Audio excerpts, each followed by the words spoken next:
بسم الله الرحمن الرحيم الحمد لله رب العالمين وصلى الله تعالى على رسولنا محمد وعلى آله وأصحابه أجمعين اللهم علمنا ما ينفعنا وانفعنا بما علمتنا وزدنا علما وعملا وإخلاصا في الدين يا أرحم الراحمين ثم ما بعد السلام عليكم ورحمة الله وبركاته. Урматтуу жамаат, урматтуу мусулман бир туугандар, biz buga чейин Kitabul Buyu соода саттык туурасында өтүп аттык элек.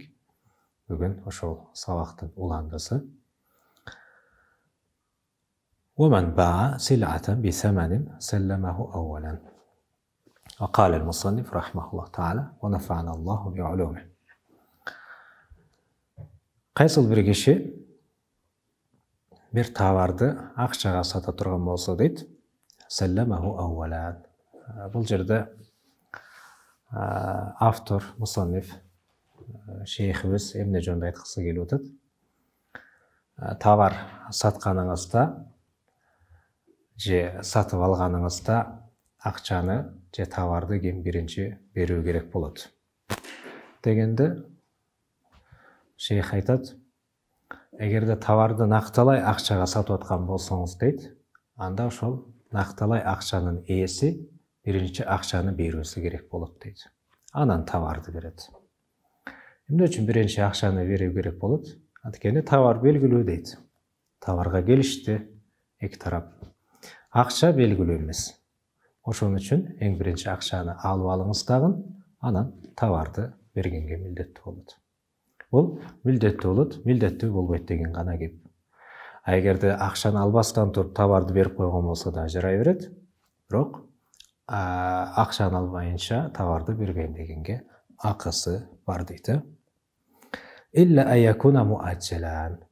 Эгерде насия бир келишим боло турган болсо, бирөө товар сатты, акчасını bir айдан кийин же 2 айдан кийин берем деп келишти. Ал учурда товарды берип кое берет, акчасын ошол убакыт келген учурда алып алат дейт. وإن باع سلعة بسلعة أو ثمنا بثمن سلم معا.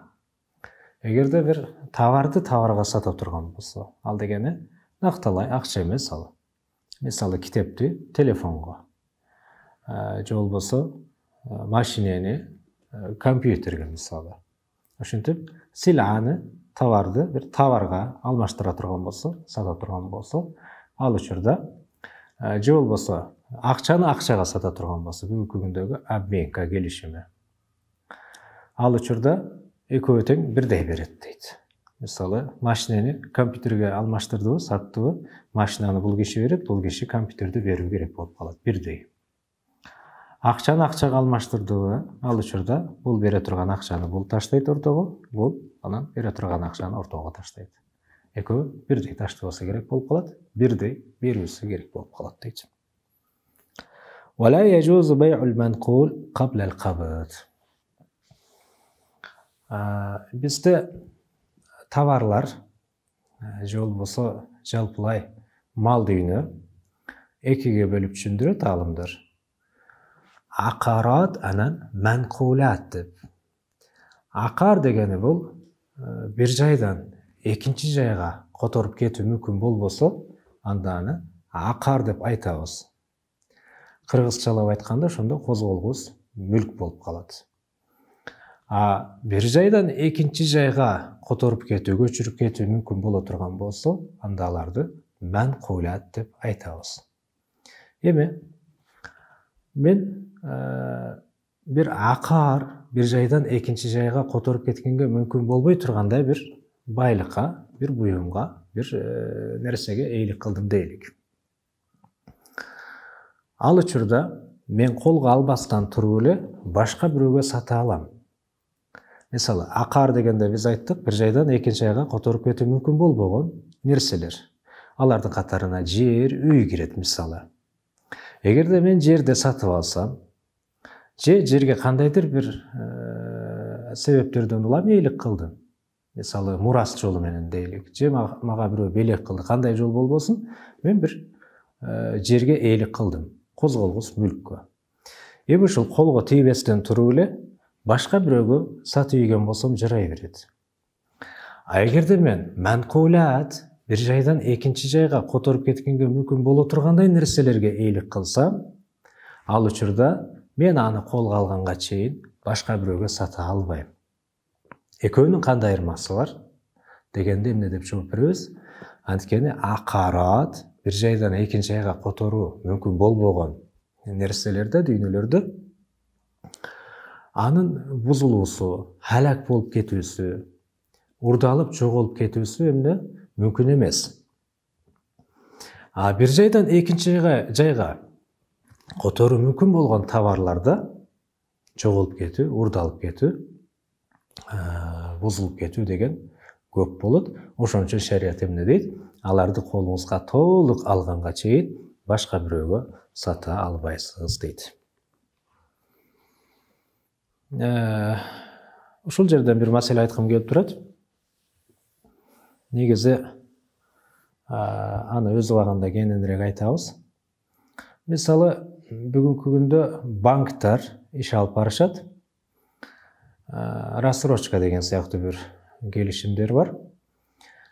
Эгерде мен буну көп айттык, машина ала албай жүргөн болсом дейлик, анан банкта ушундай бир долбоорлор бар, иш алып баруулар бар. Ал кандай? Эгерде машинага акчаңыз жетпей аткан болсо, бизге келгиле деп айтат алар. Анан ал жака баргандан кийин алар айтат, канча акчаңыз жетпей атат дейт. Барган киши толук акчасы жетпей калуусу мүмкүн, же бир аз акчасы жетпей калуусу мүмкүн. Кандай болбосун, акча жетпей калды. Банк айтат, мен силерге ушул машинаны алып беремин, анан силерге сатам дагы, анан акчасын мынчайга бөлүп коем деп айтат.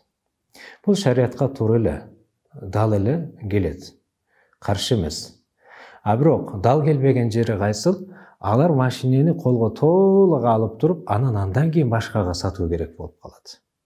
Кээде угуп калабыз, алар машинени толук албай туруп эле колго, анан башка бирөөгө сатып ийген учурлар болуп калат. Бул шариатка дал келбейт. Анткени биз айттык, манкулаттарды bir жайдан экинчи жайга которуп кетүү мүмкүн болгон товарларды колго албай туруп, башка бирөөгө сатканга болбойт деген эреже бар. ويجوز بيع العقار قبل القبض. Бирок bir жайдан экинчи жайга которуп кетүү мүмкүн болбогон, мисалы жер, үй, буларды колго албай туруп эле башка бирөөгө сатканга жарай берет. Жанагы айтып кеткен жолдор менен. ويجوز التصرف في الثمن قبل قبضه. Кош. Bunun da birinci сүрөтүн айтып алалык. Мен мисалы могул китебимди саттым дейлик бирөөгө. 1000 сомго саттым могул китебимди. Эми ошол китепти алган киши 1000 сом акчаны мага бергенге чейин мен рубль бере берчи деп айтканга акым бар дейт. Сомго саттым, бирок алып аткан учурда 1000 рубль бере бер, мен ыраазымын деп айтам. Же 1000 сомго сатып туруп, ал акчаны бере турган учур келгенде, жок, мага телефонду бере берчи дегенге акым бар дейт. Ошону айтып жатат. Жанагы 1000 сомдун ордуна, ويجوز التصرف في الثمن قبل قبضه. Жанагы эмнеге саткан болсом, аны колго албай туруп эле, анын ордуна башка бир акчабы же бир башка буюмбу бер дегенге болот дейт. Шариатка ылайык келет ушундай келишим. وتجوز الزيادة في الثمن والسلعة والحط من الثمن. Эми бизде зияда деген бар, анан al-hat деген бар. Ал деген кандай? Мен мисалы могул китепти 1000 сомго алдым. Анан ичин көрүп, аябай китеп мага жагып, анан көптөн бери жетпей жүргөн китеп да. Аябай кубанып, сүйүнүп кеттим дагы. Акчаны бере турган учур келгенде 200 сом кошуп койдум. Жарай берет дейт. Же болбосо мен китепти бирөөгө саттым. Анан китепти алган кишинин бир аз колу жука экендигин байкап калдым. Акчасы азыраак экендигин көрүп калдым. Анан эмне кылам? Мейли, мону 1000 сомго саттым элем, 700 сом бере бер деп жанагы баадан кемитип койгонго боло берет дейт. Же таптакырлы кечибейгенге дагы болот дейт, Ошолорду айтып жатат. Ва тажузу зияда фи саман. Китепти сатып алдым, мага аябай жагып калды, акырын эмне кылам? Көбүрөөк берип коем. Ва сила, же болбосо товарда. Мисалы мен бирөөгө бир кап, китепти эле айтайынчы. Китепти саттым 1000 сомго. Анан китепти алганы келген учурда, могул китепти же могул тетрадты да кошуп алчы деп, жанагы баага кошуп кое берем дейт. Жарайт дейт. Вал хат мин ас-саман, же 1000 сомго сатып туруп, мейли 700 сом бере берчи деп, баасына кемитип, азайтып, бүгүнкү күндө тили менен айткандай скидка кылып бергеним дагы жарай берет. Ва ялтахиq би аслил акд. Бирок мындай келишим, булардын баарысы жогорудагы жана башында келишим болбоду эле 1000ге. Ошого барып такалат дейт. Ал дегени башынан эле ошондой бир акчага келишпедиби? Ошого барып такалат. Ал дегени кийин кайра мен мону кошуп берерди, же баасын кемитип коерду скидка кылып. Кайрадан келишпейбиз да, башындагы келишимге булардын бардыгы кошулуп кете берет дейт. ومن باع بثمن حال ثم أجله صح. Мен товардын ээси катары каалагандай сата алам. Кааласам кымбатыраак баада, кааласам арзаныраак баада, кааласам бөлүп төлөгөнгө, кааласам эмне кийинчерээк төлөгөнгө. Таптакыр эле. Ай сайын төлөбөйт, мисалы 2 жылдан кийин бер деп берүү мүмкүн. Бул менин эрким. Ошону айтып жатат. ومن باع بثمن حال. Накталай эле сатты, азыр акчасын бере тургандай эле болуп, сумма аджалаху. Анан кийин бересин деп келишип койду. Сахха жарай берет дейт. Кээде абалы ушундай болот. Бирөөгө бир товарды саткандан кийин анын абалы бир аз оор, кыйын экендигин байкап калабыз. Ага жардам болсун деп, мейли 1 айдан кийин, же 1 жылдан кийин, же 5 жылдан кийин төлөсүн деп берип коебуз. Жарай берет, шариатка ылайыктуу дейт ушул. ومن ملك جارية يحرم عليه وطئها ودواعيه حتى يستبرئها بحيضة أو شهر أو وضع حبل.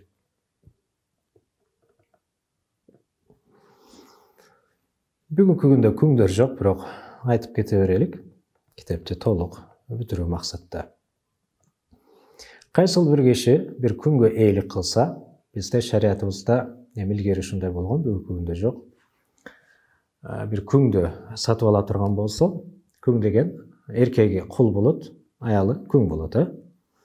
Сатып алышы менен ага аялы катары пайдаланганга шариат уруксат берет. Бирок мустахабы аны сатып алгандан кийин ага дароо жакындык кылбастан же жакындык кылганга алып бара турган иштерди жасабастан бир этеккир көрүп бүткөнгө чейин, же 1 ай өткөргөнгө чейин, же боюнда болуп калса башка бирөөдөн. Ал боюндагысы кимден экендиги билинбей калса, аны төрөгөнгө чейин жакындык кылбай турганы, же ага чейинки иштерди жасабай турганы жакшы болот. ويجوز بيع الكلب والفهد والسباع معلما كان أو غير معلم.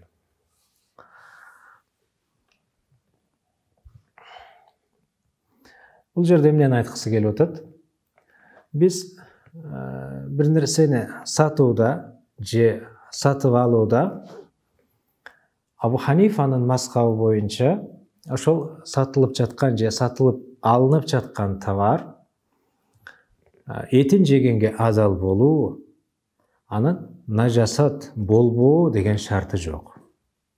Балким эмнени сатып жаткан болсоңуз, же сатып алып жаткан болсоңуз, ал мал болгон болсо, анын мутакаввим боло турган болсо, же мукаввам боло турган болсо, анда аны сатканга, сатып алганга боло берет. Буларга кыскача токтолуп кетелик. Мал деген эмне? Ал дегени алымдар көп аныктама беришет, бирок негизги 1-2 аныктамасын айта турган болсок, мал деген ал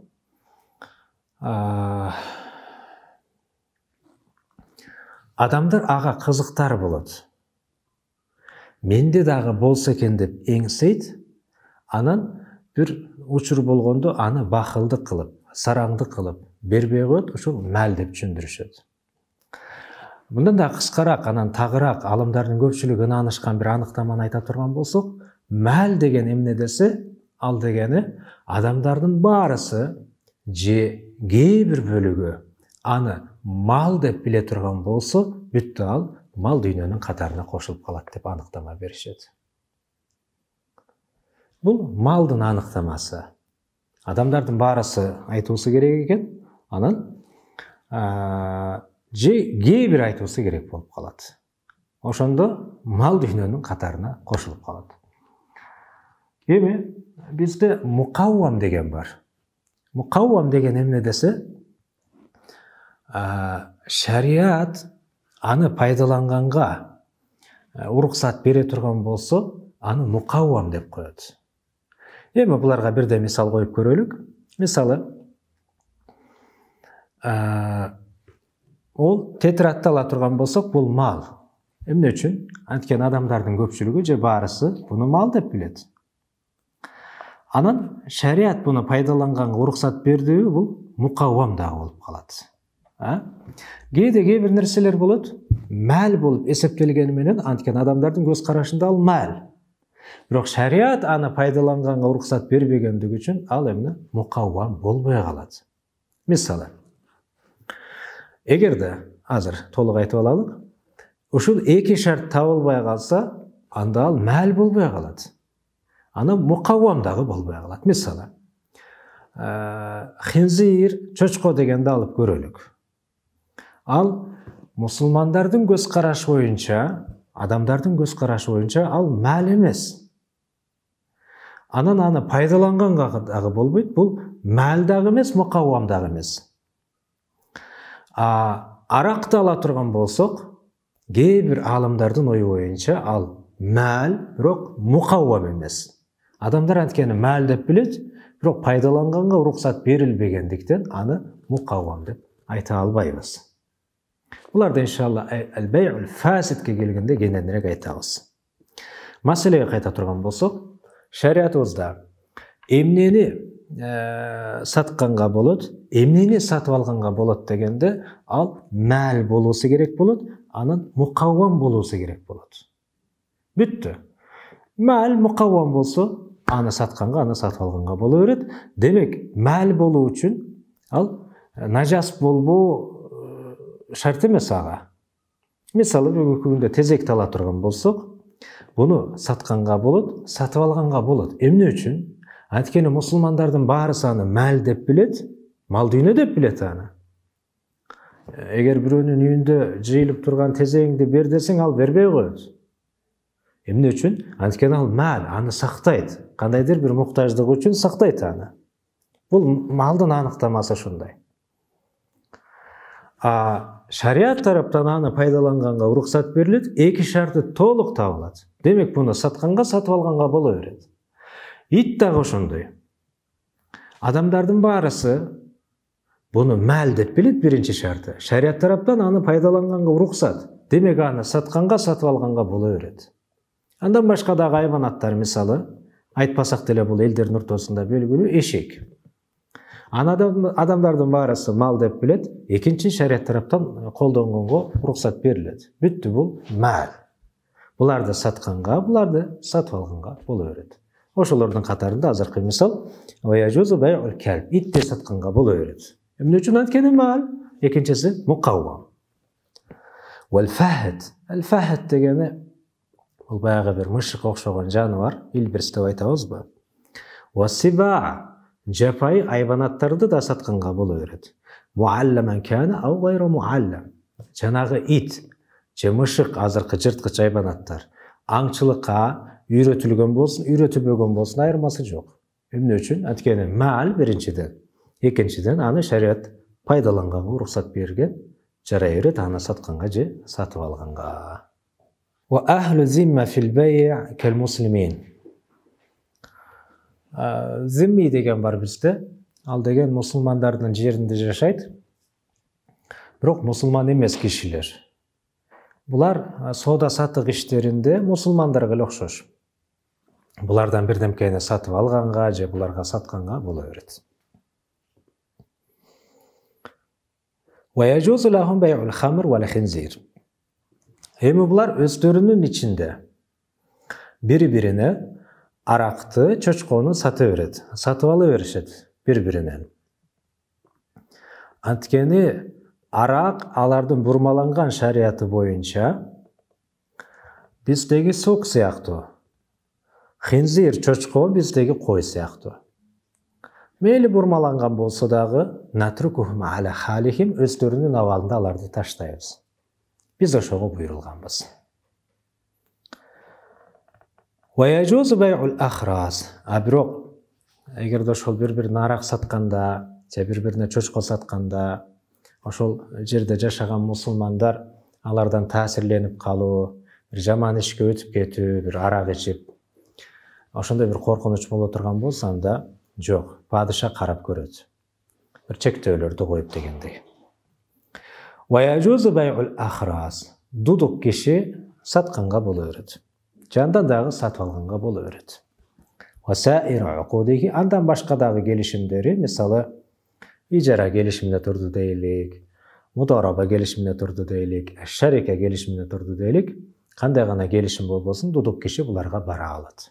Бирок эмнелер менен бил ишаратил мафхума. Өзүнүн жанагы ишараттары бар, ымдап түшүндүрөт. Ошону менен кандайдыр бир келишимге турган экендигин биле алган болсок, анда аны менен ошондой келишимдерге турганга болот. ويجوز بيع الأعمى وشراؤه. Сокур киши дагы саталат, сатып алалат. ويثبت له خيار الرؤيا. Бирок сокур киши көрбөгөндүгү үчүн ага тандоо ыктыяры берилет. Ал дегени кандай? Мисалы мен могу тетрадты көрбөй туруп сатып алдым. Менин колума тип, мен көргөн учурдан кийин мага тандоо ыктыяры берилет. Ал дегени кааласам алам, жагып калса жанагы айтканындай чыкса алам. Эгер жакпай калса, айтканындай чыкпай калса кайтарып коем. Сокур кишиники да дал ушундай дейт. Көрбөй туруп бир товарды сатып алды, ал көрбөйт да башынан эле. Көрбөй туруп алгандыгы үчүн ага тандоо ыктыяры берилет. Ал дегени кайра кайтарып сала алат дегени, көрбөй туруп алгандыгы үчүн. ويثبت له خيار الرؤيا. Ошону айтып жатат. ويسقط خياره بجنس المبيع. Бирок сокур киши дагы жанагы тандоо ыктыярынан ажырап калат. Качан? Эгер товарды сатып алып жаткан учурда, анын ал товар кармап билине тургандай бир товар болсо. Кээ бир товарлар болот. Аны сатып алган киши көзү соо же сокур айырмасы жок. Анткени көрүп билбейт аны, кармап билет. Кармап биле турган товарларды сокур болсо дагы киши, сокур киши кармап көрүп ала турган болсо, ошон менен тандоо ыктыяры берилбейт. Көргөндөй өкүм берилет ага. О бишаммихи, же кээ бир товарлар болот, көз менен эмес, көрүү менен эмес, балким аны жыттап көрүү менен билине турган товарлар болот. Сокур киши дагы аны жыттап көрүп, анан ала турган болсо, ал учурда дагы тандоо ыктыярынан ажырап калат.